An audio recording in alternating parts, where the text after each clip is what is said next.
Here's a fun icebreaker. What kind of person would you have been during the Holocaust? The uncomfortable answer to this question is that most of you are showing us right now. And unfortunately, the vast majority are falling somewhere between coward and collaborator. And I want you to know that I say that with more of a sense of pity than a sense of judgment.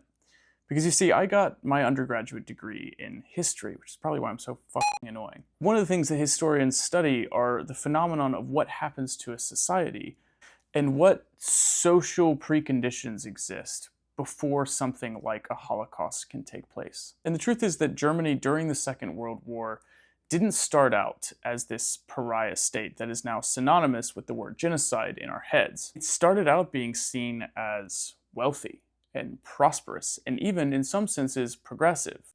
It cast itself as an innovative vision of the future, and it could back it up by being a regional economic powerhouse. It had an extreme amount of influence in American corporate business culture. It also had a lot of influence in Hollywood, and it would send representatives from the Third Reich to vet American films that were being made to make sure that they did not have anti-German themes. There were large German voting blocs in the United States that held sway in local elections. It could even shift regional and national elections. There were lots of wealthy, influential Germans and wealthy American businessmen who had sympathies with the Third Reich. The point that I'm trying to make is that it took a while for a lot of people to admit that the Nazis were Nazis and that they fully intended to do a genocide.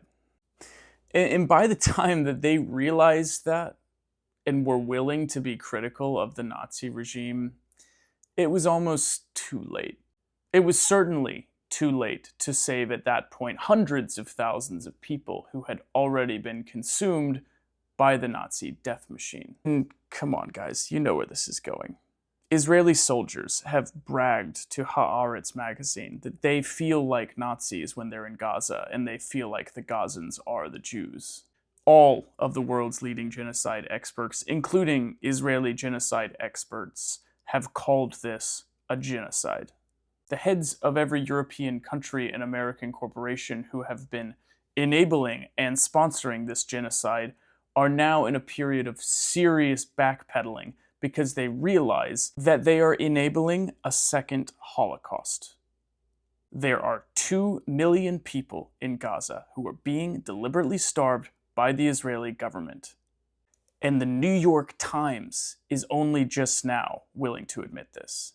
So anyway, unless you're an idiot or a psychopath, you can no longer claim that Israel is not conducting a genocide of the Palestinian people, which means that you have to reckon with a very serious question, which is what type of person are you going to be during the second Holocaust? And if you are not desperately trying to figure out what the modern-day moral equivalent of hiding Jews beneath your floorboards is, then I cannot trust your moral instincts as a person.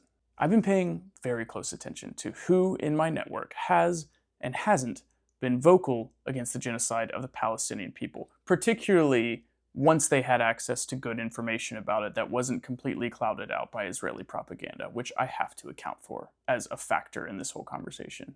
And here's the thing, we all like to think that we would be a part of the resistance until it comes time to resist. So I don't care how far along into this process this is, I'm inviting you to be a part of that resistance.